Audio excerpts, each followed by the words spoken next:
এখন যে কটা আসন রয়েছে হাওড়া সদর অঞ্চলে, তার মধ্যে খুব গুরুত্বপূর্ণভাবে একেবারে যে ফাইটের যে বিষয়টা, সেটা কিন্তু একটা কেন্দ্র হচ্ছে উত্তর হাওড়া।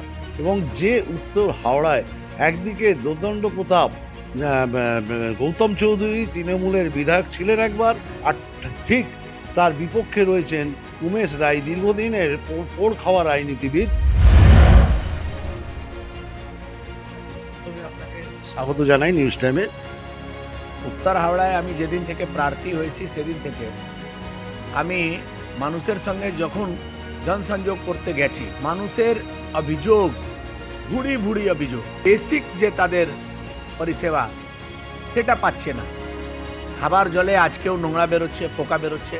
অল্প বৃষ্টি হলে উত্তর হাওড়ায় সমস্ত এলাকা ডুবে যাচ্ছে, নর্দমার ওভারফ্লো করছে, রাস্তার উপরে আবর্জনা চারদিকে আছে। এটা আসলে ইস্যু কর্পোরেশনের, কিন্তু উত্তর হাওড়া এটাই হচ্ছে সবথেকে বড় ইস্যু। মানুষের কাছে যখনই গিয়ে আমরা কথা বলছি যে বিজেপি সরকার হলে আমরা অন্নপূর্ণা যোজনা দেব, মানুষ বলছে অন্নপূর্ণা যোজনা না দিলেও হবে, লক্ষ্মী ভাণ্ডার বন্ধ করে দিন, আমাদেরকে এই জল সংকট থেকে বের করুন। কাউন্সিলর নেই ঠিক কথা, কিন্তু সরকার তো রয়েছে, যিনি বোর্ড পরিচালনা করছেন, কর্পোরেশন পরিচালনা করছেন, একজন অফিসার, সরকারি অফিসার। সেক্ষেত্রে কি বলবেন, তাহলে তিনিও কি সরকারের ইশারায় চলছেন, নাকি তিনি কাজ করতে পারছেন না? এইখানের ব্যাপারটা কি আপনি উপলব্ধি কি করেছেন? কাউন্সিলর নেই, কিন্তু বোর্ডটা চালাচ্ছে কে? কলমে তো এরাই চালাচ্ছে। কখনো অরূপ রায়, কখনো গৌতম চৌধুরী, কখনো সুজয় চক্রবর্তী। চালাচ্ছে তো টিএমসি। কোটি কোটি টাকা লুট হয়েছে।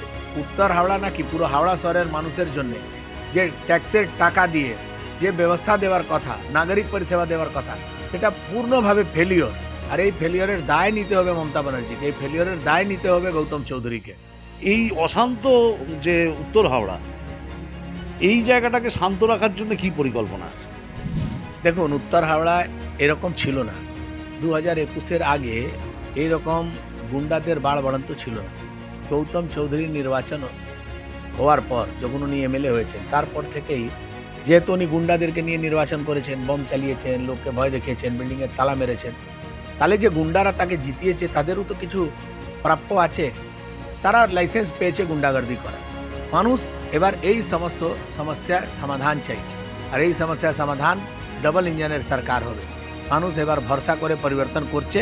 ভারতীয় জনতা পার্টি এই ভরসার উপরে থাকবে, আশা পূরণ করবে, এটা আমার পূর্ণ বিশ্বাস আছে। উমেশ রায় তার বক্তব্য, মানুষের অভিযোগ, সেগুলো মেটানোর চেষ্টা যেমন করবেন, পাশাপাশি বিধানসভা নির্বাচনের পর বৃহত্তর স্বার্থে তাঁর যা যা করণীয় তিনি সেগুলো করবেন এবং সেই অনুযায়ী পদক্ষেপ নেবেন। হাওড়া থেকে শান্তনু বরণ, নিউজ টাইম।